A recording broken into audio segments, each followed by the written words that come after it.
এবার ইডির হাতে গ্রেফতার এসএসসির প্রাক্তন চেয়ারম্যান এসপি সিনহা। গ্রেফতারের পর এসপি সিনহাকে সোমবার পর্যন্ত হেফাজতে পেল ইডি।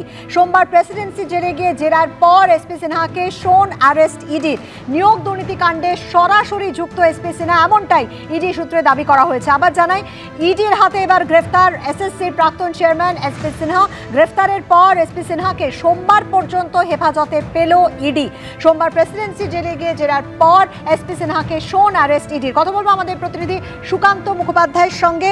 সরাসরি চলে যাচ্ছি সুকান্তর কাছে। সুকান্ত, বিস্তারিত জানাও, এবার ইডি গ্রেফতার করলো এসপি সিনহাকে।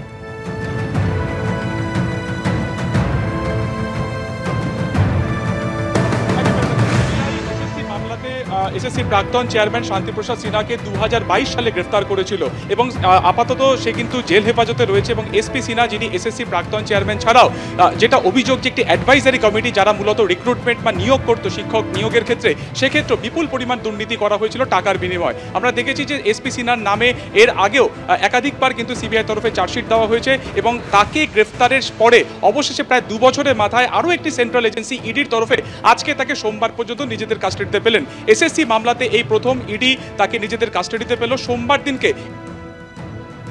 জেলে যায় এবং জেলেই তাকে জিজ্ঞাসাবাদের পরে গুরুত্বপূর্ণ এবং তাকে জেল থেকে শোন অ্যারেস্ট করা হয়। গতকালকে অর্থাৎ মঙ্গলবার দিনকে ইডির তরফে এই ব্যাংশাল আদালতে, ইডির বিশেষ আদালতে তাকে সশরীরে প্রোডাকশনের একটি আবেদন করা হয়েছিল, সেটাও গ্রান্ট করা হয় এবং আজকে অর্থাৎ বুধবার দিনকে তাকে আদালতে পেশ করা হলে ইডির তরফে কিন্তু সোমবার পর্যন্ত তাকে নিজেদের হেফাজতে যে আবেদন জানানো হয়, যা গ্রান্ট করা হয়েছে। আমার সাথে এই মুহূর্তে সরাসরি রয়েছেন আইনজীবী এসপি সিনহার সঞ্জয় দাশগুপ্ত। সঞ্জয় দা, আজকে কি হলো, আদালতে কি আবেদন করা? অ্যাকচুয়ালি আপনি যেভাবে বললেন, এর আগে সিবিআই তদন্ত করে চার্জশিট দিয়েছে এবং সিবিআই কেস কানেকশন এই কেসেরই সিবিআই যেটা তদন্ত করছেন তাতে উনি প্রেসিডেন্সি জেলে রয়েছেন অনেকদিন থেকেই।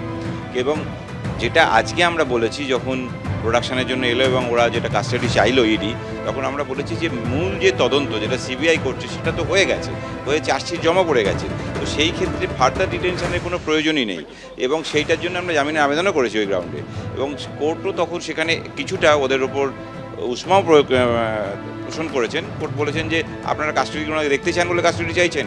যাই হোক, যখন কাস্টাডি ওনারা চেয়েছেন সেটাকে কোর্ট কনসিডার করেছেন। কিছুটা ওদের প্রেয়ারে ছিল, অ্যাজ পার দেয়ার প্রেয়ার, ওদের রিটেন প্রেয়ারে ছিল 7 দিনের জন্য, ওটা সোমবার অবধি দিয়েছেন। আর আমাদের যেটা জামিনের যেটা শুনানি, সেটা কিছুটা আজকে হলেও ওদেরকে আবার বলার সুযোগ দেওয়ার জন্য সোমবারে ওটার আবার বাকিটা শুনানি হবে।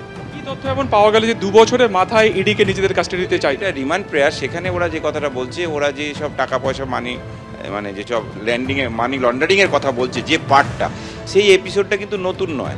এইটা কিন্তু সিবিআই তার যে চার্জশিট তাতে ডিসক্লোজ করে দিয়েছে। সুতরাং আমাদের হিসেবে যদি বলেন, আমি এটার মধ্যে নতুনত্ব কিছু দেখিনি যে কেন চাইছে ওরা।